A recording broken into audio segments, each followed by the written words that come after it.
families tax cuts that are prioritizing their ability to grow, invest in their futures, and focus on private sector jobs and job expansion rather than vast government spending that we saw during the Biden administration. And whether it's using the permanent 20% pass-through deduction that ensures that our small businesses have long-term tax certainty to plan and save, or the full and immediate expensing for investments in equipment and technology, machinery that help them to expand their operations. Small businesses in North Texas are growing thanks to the reforms that we delivered in the Working Families Tax Cuts. And I just want to repeat how important making the pass-through deduction permanent for our Main Street businesses and our local job creators. This is critical long-term relief to millions of pass-through businesses who can now have a clear picture of what their tax environment will be for years into the future. And having that certainty, one of the things that I heard all of over and over and over again from the small business community is, well, we can play by the rules, but we need to know what the rules are.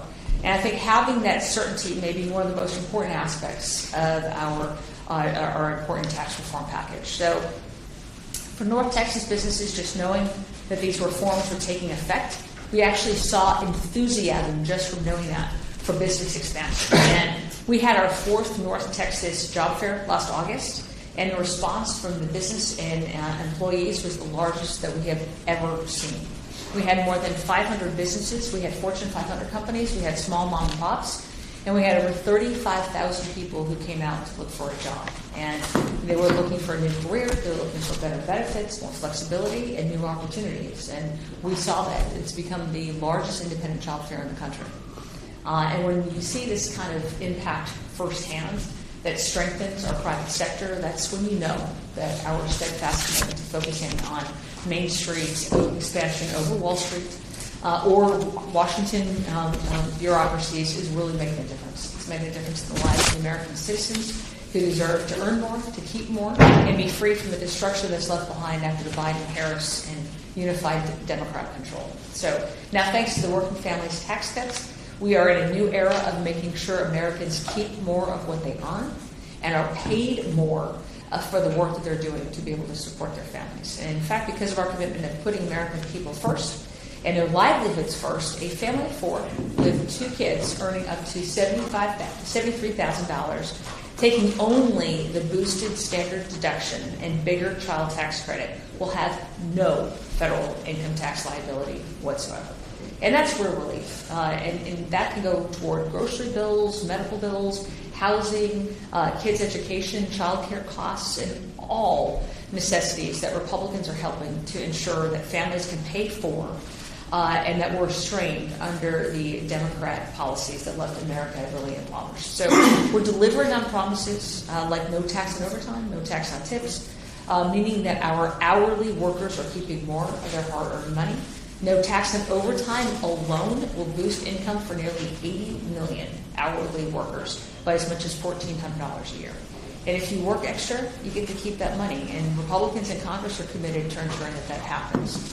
This tax day, let's recommit ourselves to strengthening America's small businesses, our vital middle class, and to renew our determination to further limit federal taxation and regulations so that our hard-working American job creators are free to do what they do best. And that's to innovate, to serve new customers, and to uplift our nation in ways that no government program could ever pretend to achieve. And so thank you again for being here. We look forward to hearing your stories and learning how we can further pass the kinds of tax reforms that strengthen our nation and secure our America First future for our children and our grandchildren. And with that, I would love to hear from Representative Gary Palmer. Thanks, Beth. You just illustrated what so many Americans are feeling. They're seeing a real benefit from what we did with the One Big Beautiful Bill, and we now call the Working Families Tax Cut, because that's really what it was. In Alabama, the average taxpayer, middle class taxpayer, working family tax paying family, will see a $2,843 tax cut this year. Nationwide, the numbers estimated to be about $2,300 for working families. These are not just numbers. This is easing the pressure that so many families have felt for the last several years. And we're not done. Tax return refunds this year are going to be about 10% higher. For many working families, the relief goes even further. Some are seeing little to no income tax liability at all, as Beth pointed out, which means more of their paycheck stays in their pockets from the start. It's not just about the refunds. Americans from every walk of life are benefiting from the working family tax cuts. Workers are keeping more of their overtime pay and tips. Seniors are getting relief on Social Security, and even newborn children are receiving a $1,000 investment in their future by enrolling in the Trump accounts. I want to point out that in Alabama, over 930,000 senior citizens on Social Security. That's 18% of the population are not going to pay any tax on their Social Security income. When you look at the Alabama's working in restaurants, hotels, and the tourism industry as delivery drivers, they're going to save over $2,000 this year without having to pay taxes on their tips. These are practical, real-world changes that make a difference in people's day-to-day lives. And we're fortunate to hear stories from how these provisions are impacting people today. One of the other things I want to point out in the bill, and I'm sure my friend Reverend Norris will address this, is the death tax issue. When I ran a think tank back in, I guess, the late 90s when we started this effort to build a death tax, this bill contained provisions that gave a $15 million exemption for individuals, $30 million for couples. That's going to save thousands of ranches and farms and small businesses. This was a cloud that hung over the heads of people all over the country. And this, what we did last year with this bill gives tremendous relief to those folks. We've got more to do on capital gains, things like that. We want to encourage more investment. We want people to start businesses. And providing a path forward with sensible tax laws is a huge step in that direction. So House Republicans are focused on making sure people who work hard, play by the rules, take care of their families, get to keep more of what they earn, and that they're not left behind. This year, that's exactly what we're delivering, and today we're seeing results firsthand. I know that. Well, we're grateful today to have a number of people who are experiencing this and have some fantastic stories. So if we don't mind, can we just go around the table and have them just introduce yourselves before we move into the next? Good morning. My name is Will McLaughlin. I'm one of the co-founders of my brother, Patrick Ford, right over there. We're Marine Corps veterans. We started a company called Americans about 5.5 years ago. We're a portable sanitation company, so portable toilets, restroom trailers, those kind of things. Started here in Northern Virginia and expanded out to several states. I'm Lindsay Fifield. I'm a stay-at-home mom. I used to work on the hill for 15 years, and now I have 2 small children that I'm homeschooling in Northern Virginia. Hoping to extend my stay-at-home mom contract with more children for the next couple of years. That's what I'm doing. Happy to be here. Good morning, Jorge Martinez, Defense Forgotten America. So we exist to fight for the people who feel like Washington forgot about them. People that rise up early, stay late, and still wonder if they're getting ahead. So commend you for having us here and look forward to this discussion. Marlon Stutzman, Indiana's 3rd Congressional District. I just want to say thank you to all of you. I come from a business background, agriculture, manufacturing. And I know how tough it is. As we were talking about the restaurant business, it's been tough over the last several years. But I just want to say thank you to you. I'll keep my comments for later, but you make America work, and so I appreciate your hard efforts, and we're here to support you. I'm Alex Butterworth. By day, I'm an attorney for Uber Eats, and about 2 years ago, I made the decision to invest in a restaurant, Butterworth's, right here on Capitol Hill. We obviously have been dealing with the struggling restaurant industry and opening a new business in that environment. And certainly things like the no tax on tips has helped us with labor costs and employing the right people, and a huge advantage to our staff. We're going to be your place all the time. So appreciate you opening and running such a great establishment.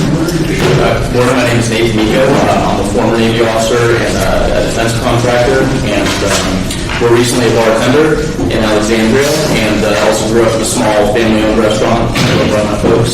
So I've spent a long time in and out of both of those industries. Tom took in Wisconsin 7, I sure wish when we had our business owners cruises that we had no taxes on tips and overtime. Yeah, okay, my name's Kevin McEwen. I'm from Elizabethtown, Kentucky. I do work as an independent contractor with DoorDash, and I've been doing this for about 3 or 4 years now. I'm just coming to spread my remarks on the impact that no tax on tips has had on myself and others in our industry. I'm Dennis Farina from Virginia Beach, Virginia, and my company is Executive Beverage. I'm in food, beverage, and hospitality. I had a brunch place for a little while and exited, and I've had 34 employees at that restaurant and 60 to 70 bartenders and waiters that work with us, just like DoorDash drivers throughout the Hampton Roads region. So thank you for having me.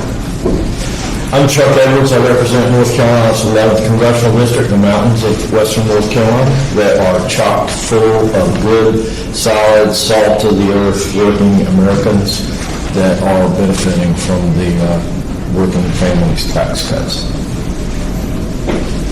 I'm Bart Luca, independent financial planner. I'm from Suburban Park, Maryland.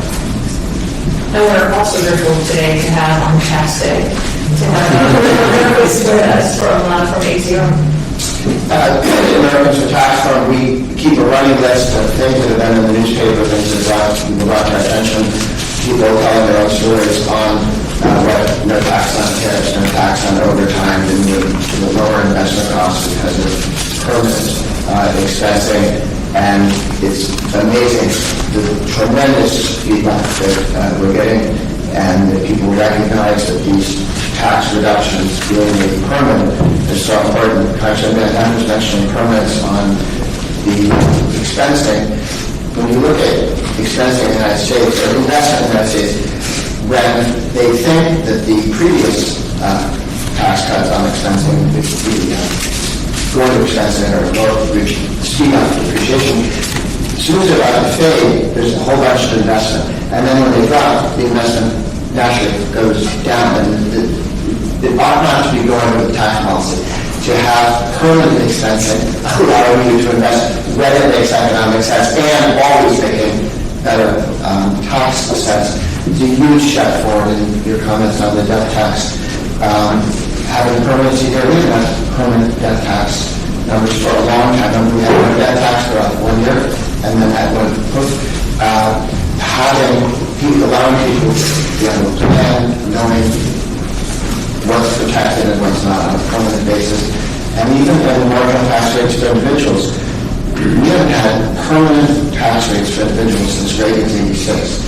All of the previous ones were, we've had them, and then 5 years or 6 years or 7 years, they start to disappear again and have to relitigate or they go away. So that the permanence has been powerful in making people be able to hire, invest, create jobs. Big step forward. So we have a bunch of people here today. I appreciate you all introducing yourselves, but I really want to hear your stories. I mean, there was so much that was packed in. We said that one big, beautiful bill. It was massive. And it wasn't something that we threw together overnight. We worked on that bill for 2-3 years. But I'm curious as to what aspects of that bill that you feel were most beneficial to what you do. So you want to go ahead and start. Yes, so, I was invited to speak here today, and they asked me, how did you personally benefit from the bill? And email my account, I'm looking for, by the way, pleasure to be sitting here next to us. I just think that was your account.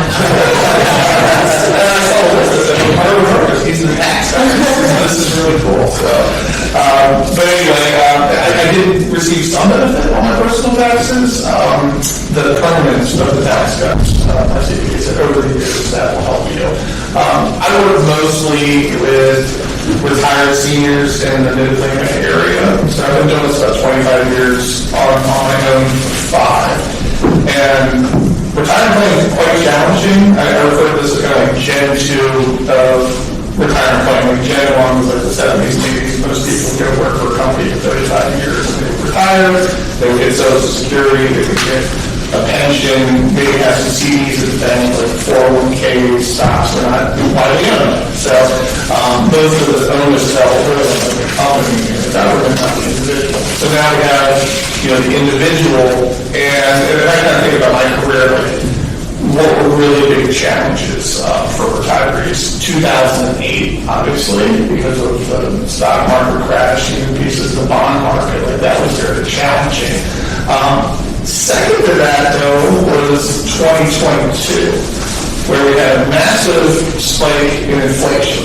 So we went from 2% to 9% because we were thrown, we had COVID, and we said, okay, with this pandemic, how are we going to combat this? We're just going to throw money at helicopters, right? And we just spend money, and then boom, people went back to work and started consuming, and we had 9% inflation. So to commiserate with all my clients, what I told them is, when you have an inflation spike, stocks drop. So, even retired clients typically have 30, 40, 50% of stocks, so their stocks are dropping. Inflation bonds drop. Cocktail 30, 2022 was the worst year in U.S. history for the bond market. It lost like 13%. So we have these retirees that the onus is on them. Stocks are dropping. Bonds are dropping. Their cost of everything is going up 9 or 10%. Now that's CPI, right? So if you look at what retirees are actually consuming, like healthcare expenses, they're going up by even more. So it's a really challenging environment. Now we have been somewhat bailed out by the stock market over the last 3 years. GPT is released, market kicks up, and people are doing better. But really what's helping my clients, the extra standard deduction, the extra $6,000, a couple $1,000 here or there, to combat these higher expenses. And I think especially most of my clients are in the DC, Maryland, Northern Virginia area. Cost of living is very high. So that's been a very positive thing. I've been talking to a lot of clients over like the last week or two, and I know the answer, right? How are you doing on your taxes? And people on both sides of the aisle, because after a while, where your clients land. The Republicans, this is great, I'm getting all this money back, and then the other people say, get some money back, it wasn't too bad, So it's been very helpful, and hopefully, the economy continues to expand, stock market continues to do well, we get inflation under control, but on the margin, this little tax cuts have certainly helped on the seniors. And then I'll give you a little feedback on myself, and then I'll move on. The two things I said I didn't benefit that much from OBB. The two things that I look back on my career was allow me to invest in my business, try to grow my business. I was hired my first junior planners. I got a 24-year-old out of Gettysburg, and I'm mentoring him. Proud of that. He just did his first year. Getting rid of AMC, I think it wasn't the first go around. I got crushed by AMC. I don't even know why, but it's one of those things. I see it being pretty good at taxes. It's so complicated. I was getting stagned by that every year. So those extra funds in my pocket that I invest in my business were very, very positive. And then you may notice, I don't know when this provision took place, but basically I was an employee of a big group, and they sold up, and I bought out my chunk of the business. And what I paid for, I could expense over 15 years. So the tax code really incentivizes people to, take risks. I'm sorry? I said right. So take risks and incentivize you to invest in your business. So I can expense that over 15 years. So those two provisions, like for me, have been amazing. Allowed me to, invest in my business, try to grow, hire people. So I love to hear that.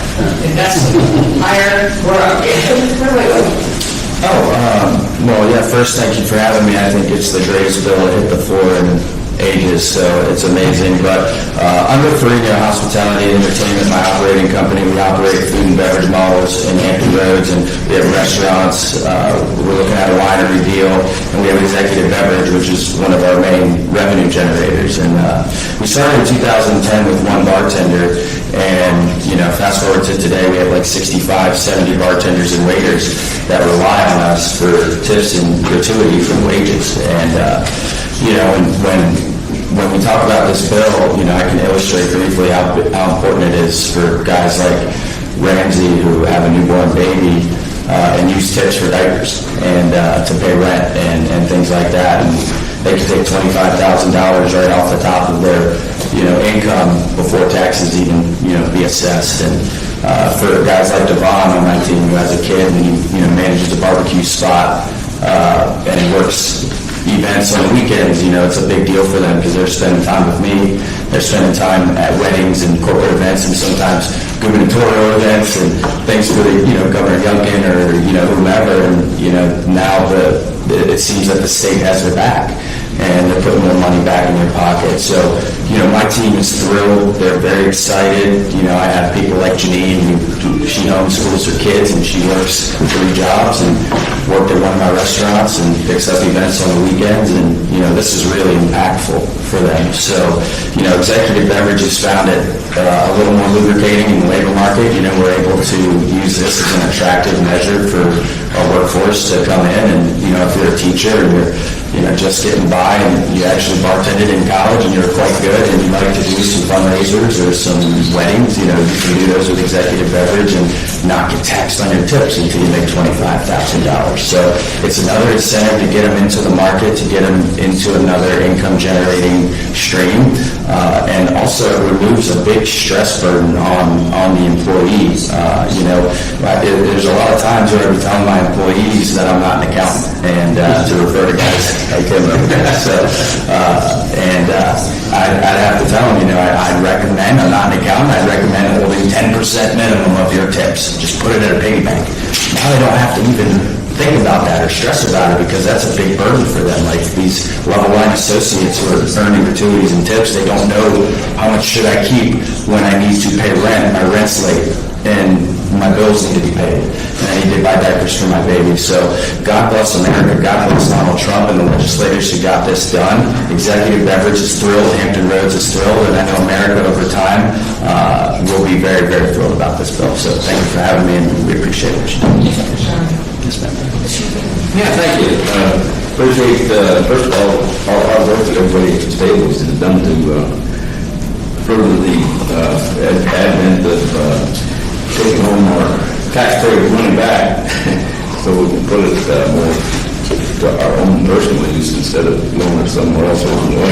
But the tax on tips has been impacted. Just one of the impacts of the tax bill is I'm going to talk about, of course, I'm a senior citizen, and so therefore, a whole gamut of the tax bill impacted me. I was more grateful to have all of that come my way. So, but just speaking for people that are in my industry, first of all, it was important, I think, because of the impact that we as independent contractors under the system have been able to take advantage of. Tax programs like this has been, first of all, I think very important to our industry. That we were never really entitled to money perks that someone working for larger companies has been able to take advantage of. So being able to pass that through to us as independent contractors has been pretty important. I think as a part of that. And the advent of this bill has been pretty dramatic, so without getting into too much of the nuts and bolts of this, it's, I'd saved 1 month's mortgage on my tax bill anyhow, so that's been important. And speaking of, he was talking about the gentleman on the corner down there, talked about the impact of, 2020 on I started building a new house, and by the time I was done, it was dramatically, it increased the cost of the house to me substantially, and cost of materials had gone up substantially. Then by the time the came down to finalizing it and putting it into the interest rate on the mortgage, it was doubled my payment. Still there for it, I had to do something, so I went to work, back to work. But that's where I am with it. Thank you. Yes, morning, ma'am. I am another one of the frontline guys. I've been bartending down in Alexandria for about a year now. And it's a lot of fun. You meet a lot of interesting people, as I'm sure you all can relate to working here. And you may imagine my primary motivation was living in a city that's been in deep blue hands for a long time. The costs are exorbitant. I first lived here as an undergrad at GW in 2012, and things have only gone through the ceiling since then. So this was in large part designed to supplement my income and my finances. And about 2 months after I started that, the conversation started coming up really heavy about the no tax on tips and overtime, which was something that was not a personal concern to me during the campaign in 2024, because I wasn't in that role, but I was obviously supportive of it. Coming from a family restaurant where that would have been a great benefit to the couple of dozen employees that my folks had. Come last summer, I was personally very excited about it because it meant that it would, not only would I have a supplemental income, but thanks to the President's plan and to you all for executing it, that would personally benefit me, and I would get to keep more of that supplemental income, which for me is translated, like Mr. McCune mentioned, equivalent of a couple of months worth of rent, increased savings for my retirement, for a home plan, or a home fund rather, future plans. So it's been, immense benefit, very beneficial to me. And a lot of folks, I'm lucky that this is supplemental for me. A lot of folks that I work with who rely on service industry careers as their primary source of income and supporting their families. Huge boon to them.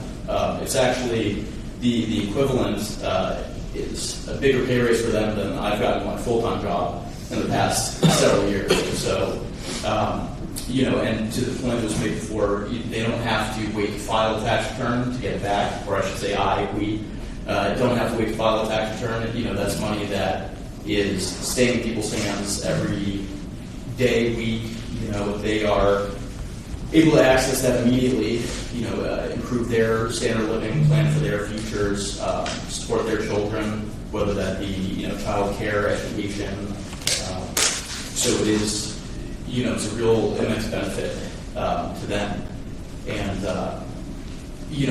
we all hear on the news, there's always talk about fiscal policy and, economic philosophy and budget planning and all of that. And I think that goes over a lot of people's heads, myself included, if I'm being honest. And, it's not something that the average person on the street is usually talking about. But over the summer, I had folks, bartenders, waitresses, some of them as young as high school, some of them, 40s, 50s, folks who've been doing it their whole careers. And they were talking about it. They were talking about the One Big Beautiful Bill and no tax on tips. And I don't know if they were paying close enough attention to know to thank all of you in this room for being part of that. But the average man and woman on the street was talking about, tax policy, which is not something. You mean it wasn't just the billionaires? No, yeah, exactly. Yeah, the average person, and I actually interned for Grover about a decade and change ago, and so I got really into taxes at that time as a GW undergrad who was interning in politics, and didn't hear that level of discussion about it again until last year when folks were talking about, this is going to be a huge benefit to me personally. All the stuff on the news can go over people's heads, can be something that they just don't really pay attention to, but this is something, having extra money in your pocket at the end of the week is something that everybody, pays very good attention to. It's a real, a real tangible benefit. And again, thanks to you all here for supporting that and for enacting the President's vision. And my dad, I talked to my dad today, he asked me to say thanks also for the Social Security tax relief. He turned 70 this year, so he was going to mention that as well. Alice, what are you thinking? What are you feeling? So I think Interesting part about my own personal story, I'm here as a guest. I'm an H-1B visa worker. And so, firstly, it's an honour to be a guest of this country. It's wonderful to be here. It's a wonderful country. And it's one that I want to contribute to and grow. And so, rather than doing my corporate job and just taking that money and taking it back to Australia and investing it there, I want to invest here, create jobs for local people. And so, the stock and income that I receive from my day job as a visa worker, I can't have a second job. I'm here authorised to only do one job, but I am allowed to invest. And so I liquidated a certain amount of stock. Of course, had to pay a lot of tax on that. Stock that you receive as an employee gets taxed not purely as capital gains, but partly as income, partly as capital gains. And so, I think that there's potentially an opportunity there to people who want to sell stock to invest it in job-creating opportunities. I've had to pay a bunch of tax and only what's left over, but I then invest into creating this restaurant. Did it anyway, absolute passion project, and found a group of other people who not really in it for the money. We wanted to create something special in this city, contribute to the culture of the city. And so, we've been able to create, 20 to 30 jobs for local Americans. And of course, paying, there's local taxes, there's of course income tax that we have to withhold for those staff, and then a lot of those being tipped workers, and a lot of our very generous customers are good tippers, but having to then pay a lot of tax on that income, I think was a burden for a lot of those staff. A lot of our staff have another job. This is something that they do to supplement their income. And so the calculus for those staff to not do a service industry job, and once they get promoted in their day job, often they do go on to bigger and better things, and that's great, and we encourage that. But this helps with the calculus for them to do this additional work to receive that additional income, and work a few extra hours if they have to. And it's of course helping them. Inflation has been a problem since the pandemic. It's a problem for our food costs. We've of course seen rent costs and labour costs going up with local DC laws. This is probably the only area where we're seeing any sort of relief as a business on the other side. So great for our staff, great for the business, I think great for people wanting to invest in these sorts of passion projects and contributing to not just trying to make extra cash, but actually contributing to the culture and the economy of this country. Thank you for having us again. I think when we hear from a lot of Americans across the country, this is very simple.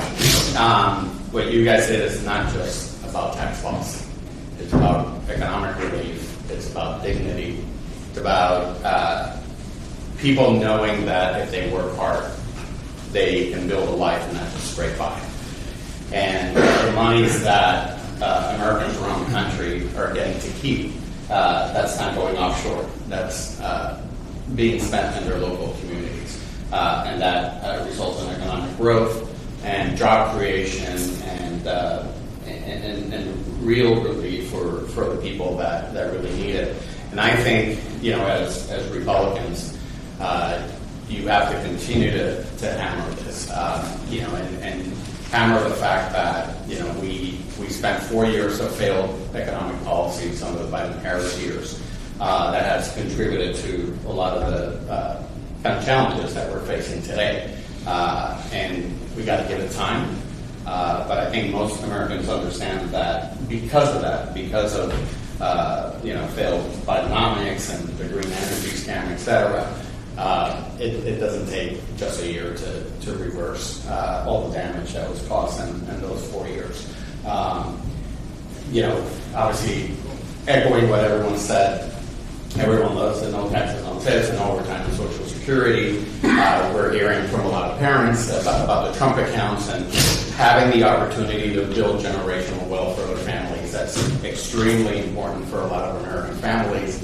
And I just commend all of you here on the table, the members of Congress, for your work. And again, my suggestion is keep hammering that, because I think we're going to have a very impactful message going into November. So as a fellow mom, Yes, I want to hear my turn. Yeah, I want to hear this. Well, I mean, I think this is the important thing. My focus no longer is on like my personal finances. I'm really focused now on how can I make sure that my children. I grew up on a farm in Alabama, came up here with nothing, not from your district, and I cannot tell you. People, I feel I have friends that say like, oh, it's not that much money they're talking about. Like, how much money are we really talking about? It's a life-changing amount of money that my children are going to have when they turn 18, and future children even more so. The younger ones might have been left, the older ones. But I think also just something I haven't heard anyone mention is just kind of psychologically what's happening when you're talking to families and moms specifically around the country. I have 13 friends who are pregnant right now, and each of them talking about feeling like they can't get ahead, or feeling like, you know, they almost like this feeling that the system's working against us, like you were saying about, we work so hard, and I've obviously I'm stepping out of the workforce because I want to be able to stay home with my kids. And feeling like I can do that safely, and that I'm not putting my family in financial peril by doing that, but also just the flexibility that these accounts are going to give them, so that it's not just a 529 plan. It doesn't just have to be for education. They can start a small business. They can put a down payment on a house. It is actually life-changing. And I have a friend who's a single mom, very different set of circumstances. And she's a barber, and this is, I know everyone talks about bartenders keeping their tips, but the conversation for her, the calculus for her, being able to keep that money, the conversations that we used to have, and just how far behind every month she felt like she was just barely breaking even or falling behind, and seeing how hard she was working was absolutely heartbreaking.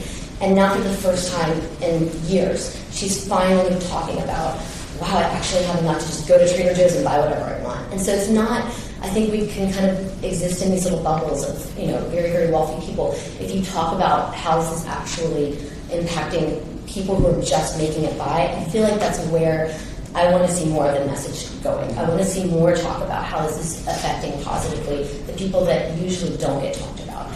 Not just college students, but people who are working class, door dashers, bartenders, barbers, because those are the people who are you know, doing the hard work, the silent work, but also a lot of us moms who are so worried about our children and what their future is going to hold, and just making sure that they're going to have a leg up, or even just the peace of mind that it gives me to know that they're going to have these accounts and they're going to be able to just have a great future because of it. So thank you guys so much. Yes, Yeah. I really appreciate you bringing the message.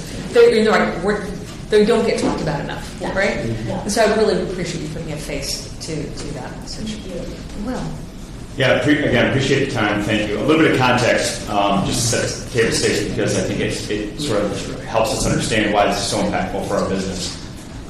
We started our company 5.5 years ago. My partner Patrick and I, the two of us, we had a mission before we had a business. The mission of our company is to, we wanted to combat the veteran suicide epidemic. We knew that one way we could do that, I had gotten out of the Marine Corps, Patrick was transitioning out. We spent a lot of time sitting around talking about, you know, those concentric circles started getting tighter and tighter of people. Hey, did you hear about so-and-so? Did you hear about so-and-so? And it's like, man, did you hear about so-and-so? It got closer and closer. So we knew if we had a small business, we could hire veterans, bring them in, kind of give them purpose again, shared experience, shared understanding, deal with them, and give them a lot of grace. We also, through personal experience of our time in service, we wanted to support both our families. Family members who have fallen, who died in service to this country. That's the two missions prongs of the mission set of our business. We knew that was the mission of the company before we had a company. Then we decided what company to do, right? You got 2 Marine Corps infantry officers. Not a whole lot going on upstairs, possibly, right? But there's a whole lot of grit and determination. Portable toilets, right? Super simple. Low barriers to entry. All you got to be able to do is handle being uncomfortable and working really hard. Fast forward 5.5 years, it is still Patrick and I's company. No one else's. There's been no other support outside of the business. We have grown from Northern Virginia to 7 other states. We have 200 employees now. We actually are in your district in Fort Wayne.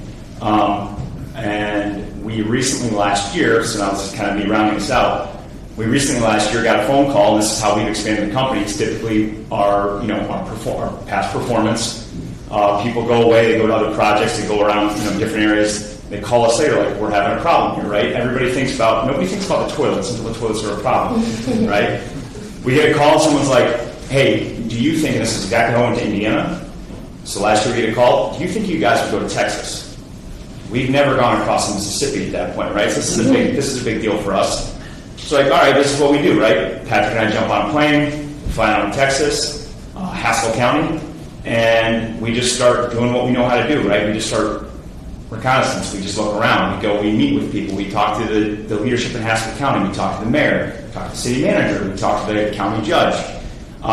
We ask a lot of questions. And, we make the business decision of, is this something that we can support? It's funny because as we were sort of preparing to talk about this, a few weeks ago, we had a conversation with, we did end up starting in Texas. Good choice. Yeah. Great choice for a lot of reasons. Yeah. But we did We're not competitive. We did end up starting in Texas. Portable toilet.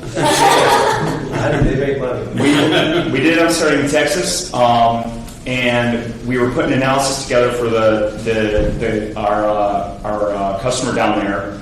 And we were talking about how much we had, what it took to invest in order to start in Texas, right?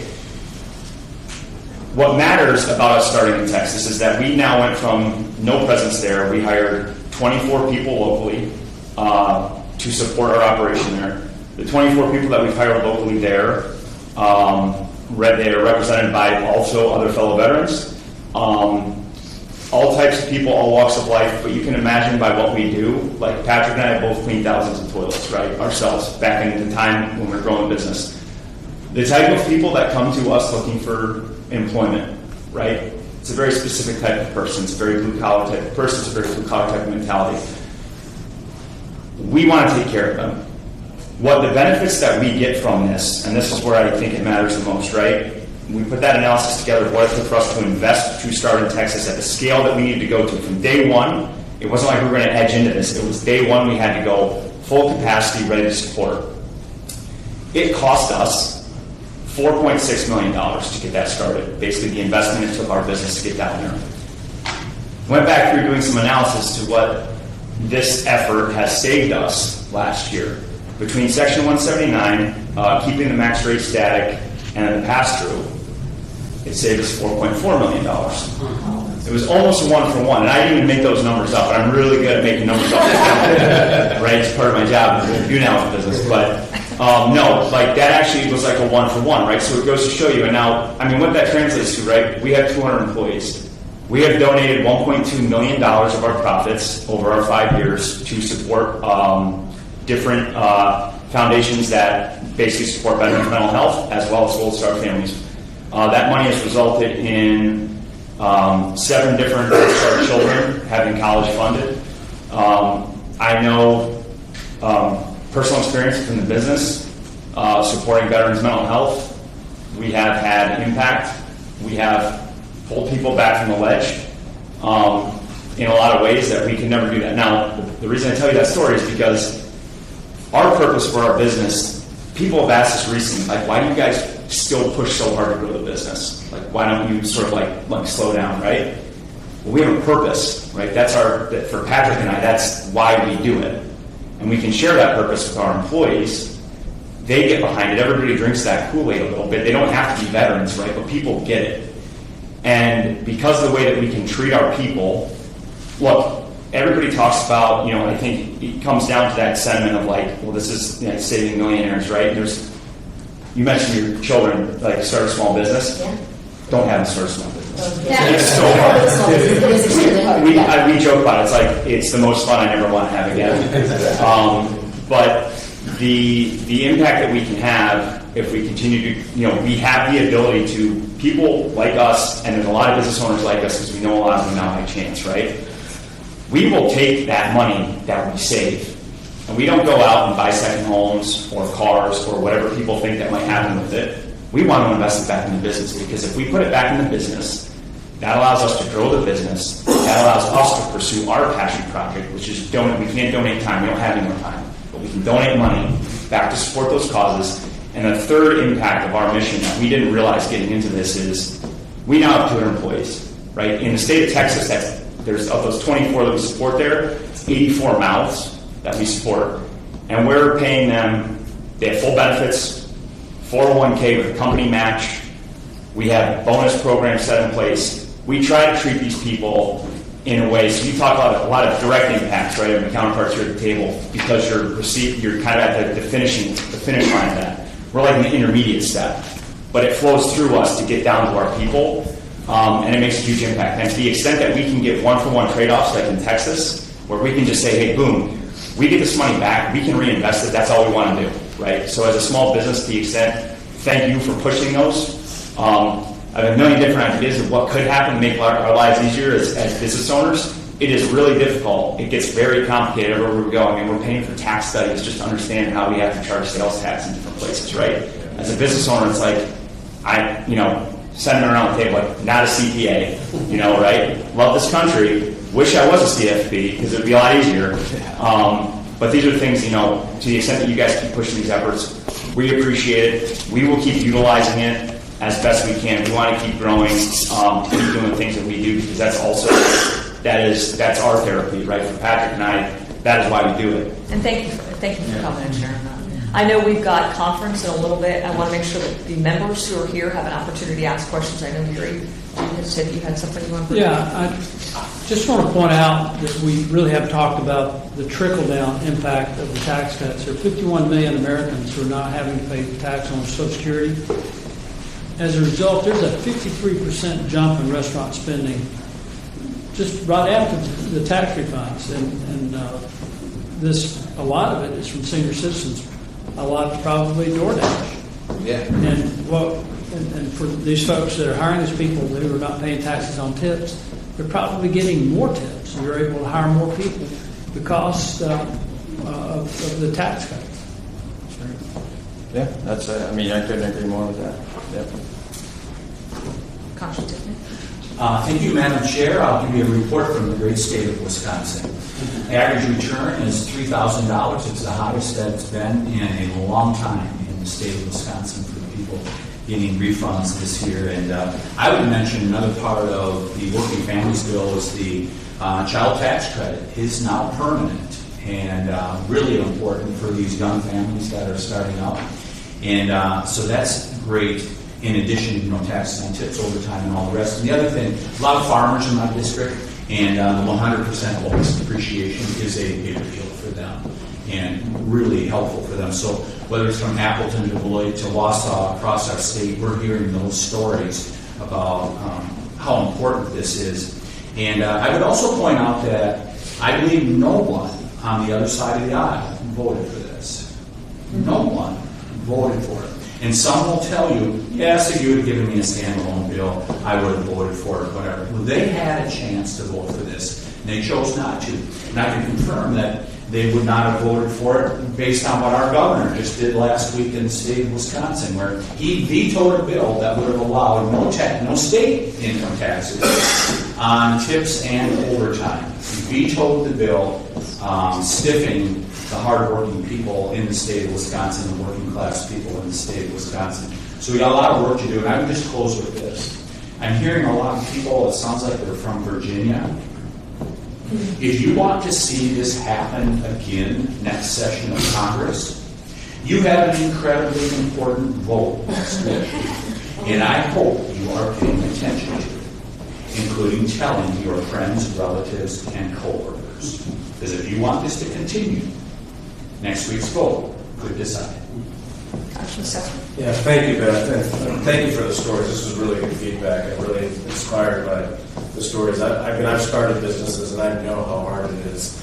But I know for Indiana, similar to Wisconsin, this is going to be an average tax cut of $3,000. Two big things that I want to point out is that Indiana is a major manufacturing hub, and reshoring policies, 100% immediate expensing for equipment and machinery, and encourages construction. I haven't seen as much building in northern Indiana as I have just seen recently.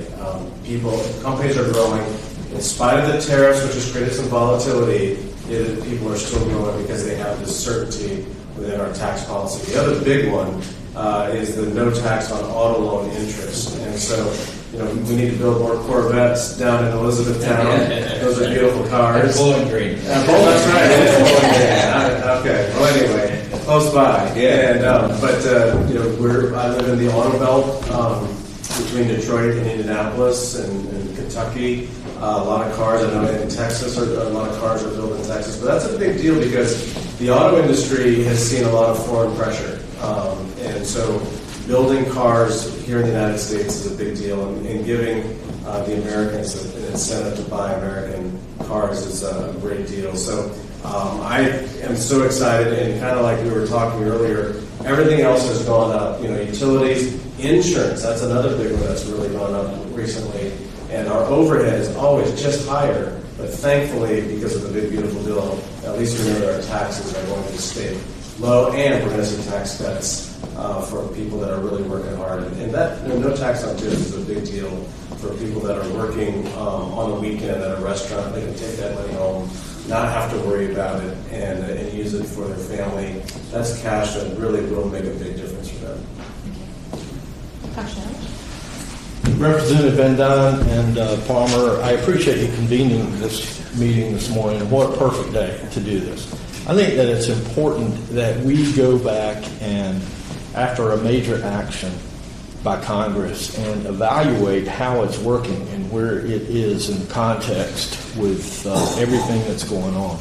The first context I think that we need to recall is that on December 16th, 1773, the American colonists created a revolt over taxation. And I can't help but think that with the 2017 Tax Cuts and Jobs Act expiring and taxes about to go up on the American citizens by $4.6 trillion, we might have been on the cusp of another such Tea Party. I look at some of our founding fathers and I recognize that Thomas Jefferson and James Madison firmly believed that when a person mixes their labor with something, then it becomes their property. And I think that through the Working Families Tax Cuts Act, we've been able to keep folks holding their own property. I personally believe that, and I know that it's the principle of the folks that voted for this bill, that if you earned it, built it, or created it, then government shouldn't take it. It's government's job at that point to protect it.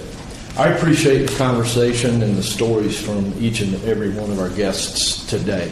And I want to put your comments, hopefully, in this context, because we heard as we were moving along with this bill, we even heard one speech 8 hours and 27 minutes long, talking about how bad this would be for Americans and how it was nothing more than an action for billionaires. How many of our guests here today are billionaires? Raise your hand. Person billionaire. In my heart.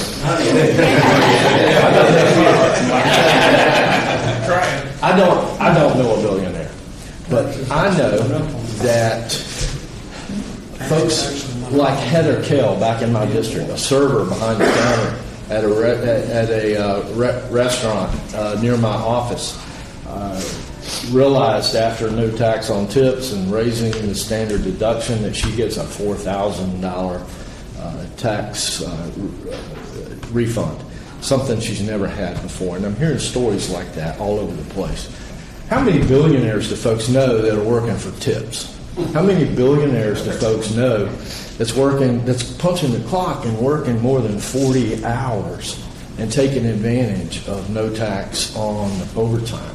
How many billionaires do you know that are receiving Social Security and taking advantage of the $6,000 write-off that we give them on that? This is not an action for billionaires. What we did here was for solid working class Americans. And I also have to point out, because the elderly are dear to me since I'm getting closer and closer to being classified as one, it's been said that the moral test of any government is how it treats its elderly. Well, ladies and gentlemen, I think that we have passed that moral test by enabling senior citizens to keep more of their hard-earned money and writing $6,000 off before they begin to file their tax returns. So with that, Madam Chair, I yield back. Thank you very much. I think it's best to know who you ask. My kids are already considered elderly.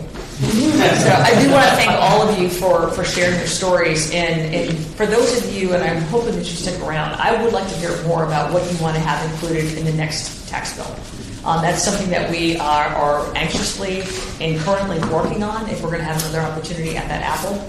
So hearing some of your thoughts on what would make it an even better bill, I think is something everybody in this room is anxious to hear. But with that, I want to open it up and see if anybody from the press that's here today has any questions. I'm just curious from the lawmaker's perspective, you guys addressed this a little bit, but what does it say to you guys as Americans pay taxes today that, Congressman Tiffany, you're right, no Democrats voted for this bill? And for those of you, if there were other anecdotes from your districts, what else sort of is a anecdote about other policies in the WFTC that you feel like are useful for Americans to know that aren't as high profile, like the no tax on tips? What other provisions, like even the Trump accounts, have been flying under the radar a little bit? I would say it's not related to taxes, but there's $50 billion in the bill for rural health care. That there are areas in all of our states that are maternal care deserts, where a woman who's pregnant might have to drive an hour and a half. And I think President Trump called it one of the most historic reforms in the history of the country to directly address the rural health care. And that was the $50 billion comes out of the savings that we got from the reforms they put in the bill. I'd have to add one of the pieces that folks don't understand is in that bill is remodeling our air traffic control system. Something that we know has been getting old and tired.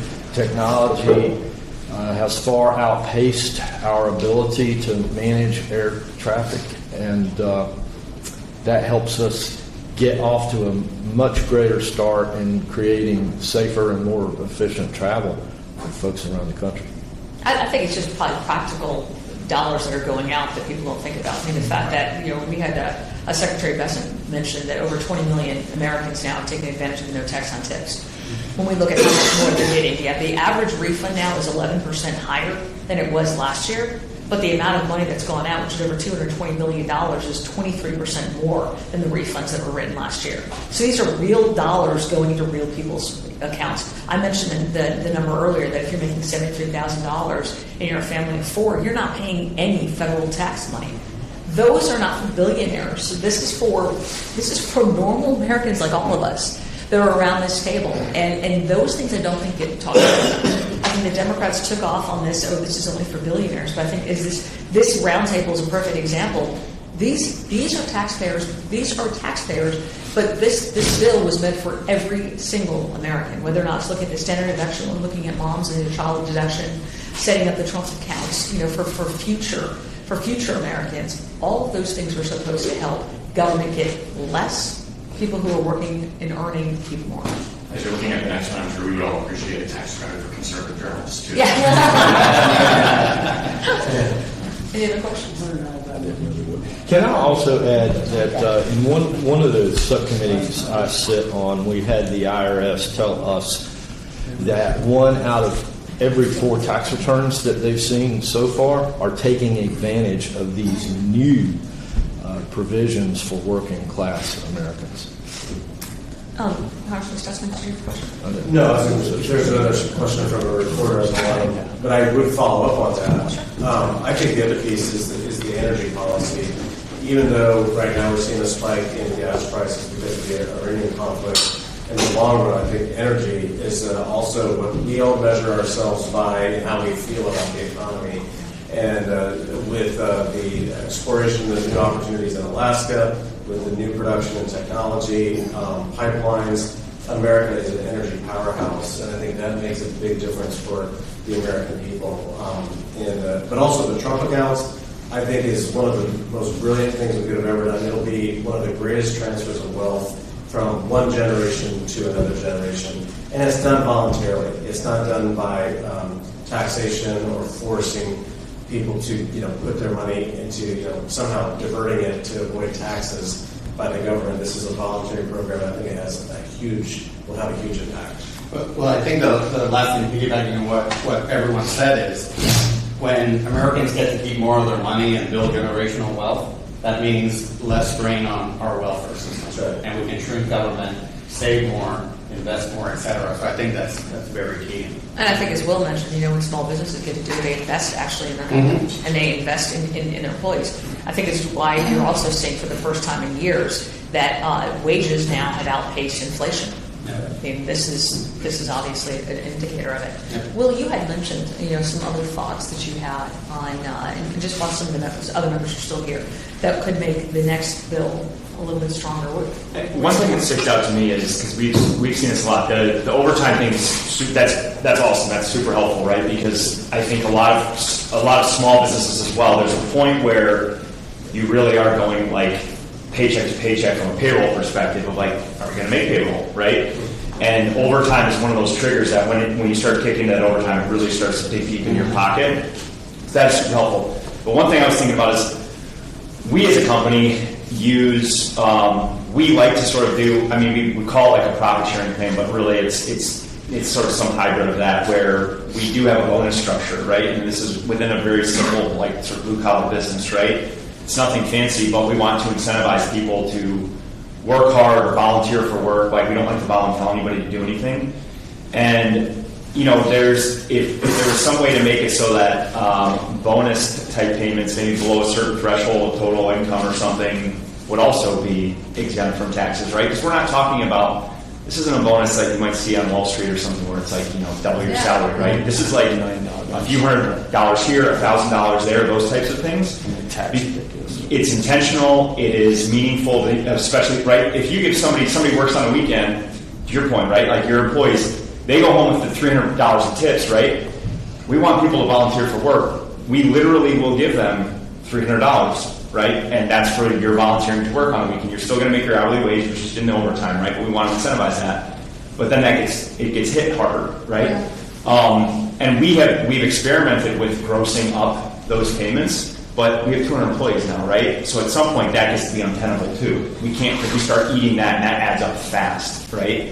So that is one big thing that hits us really hard. And sit back and I look at, when we run payroll weekly and we see those bonuses kind of come through, and it's just like, man, it's a hard hit, And I think incrementally, again, we're not talking about tens of thousands of dollars. These are just relatively small payments. It's a lot of like attaboy type stuff. You want to incentivize for hard work. Absolutely. And that's one way to do it. You want to have the freedom to be able to do it. And recognize when we can take somebody aside and give them a spot bonus, like an impact, we'll call it an impact bonus, right? Like literally grab somebody up, do it in front of other people, right? Praise in public, like, hey, you did an awesome job handling this event or getting through this tough situation with the customer or whatever. We're recognizing that, and people love to get a pat on the back, but like financially, that makes the biggest difference, right? That makes everybody happy. There's nothing more deflating than doing the Christmas bonus, and you're going to get $500, and you get $430 every year. We have angry employees show up because they've not experienced it, because maybe they have not experienced employment where they were given a bonus, and they show up and they're like, "What is this?" Right? And it's like, we gave you your bonus. Like, I can't control what happens at that line. Yeah. That's actually great. I do the same thing with my staff. That's great. Yeah, I want to think. May I just one thing? So just one thing you might consider too, legislators, is when you're dealing with like young babies, right, and you're giving them the opportunity to invest in the market. I think one thing, and you might be able to speak to this, Mr. Butterworth, and you as well, Mr. D'Amico, forgive me. But the tip economy, they go into the workforce where people aren't financially necessarily as literate. So I think incentivizing the workforce to invest those tips through more tax benefits or tax benefits against the capital gains on those tips and cap it you're incentivizing those people to move that money into the market and think about their future. So that might be something to think about. Can I offer one thing because of these small business owners? I wish we could find a way to help small businesses when they sell or exit to be able to move those capital gains into a retirement account. Because so many small businesses, we don't have savings accounts because we're putting all of our money into our business. So I have floated that idea before. If you have an exit, you could have maybe $5 million or $10 million moved directly into an IRA and have some sort of tax benefit to do that to really reward that the growth. So. No. Love that idea. I appreciate all of you being here today. And did you have? Yeah, just very quickly.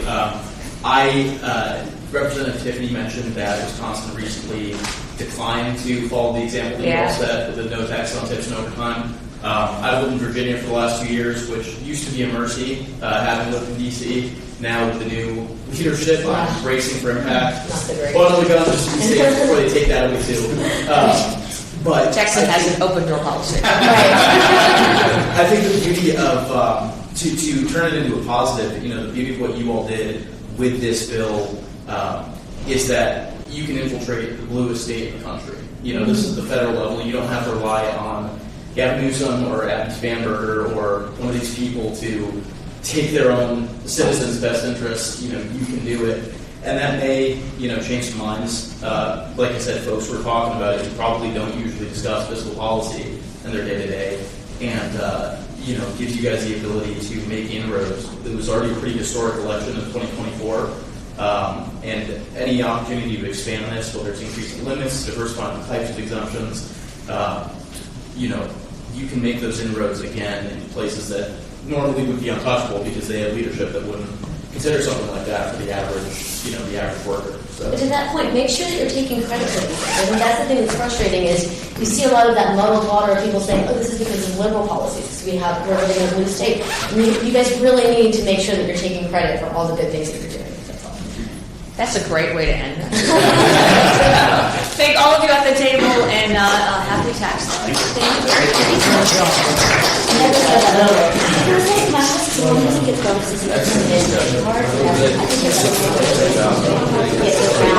Yeah.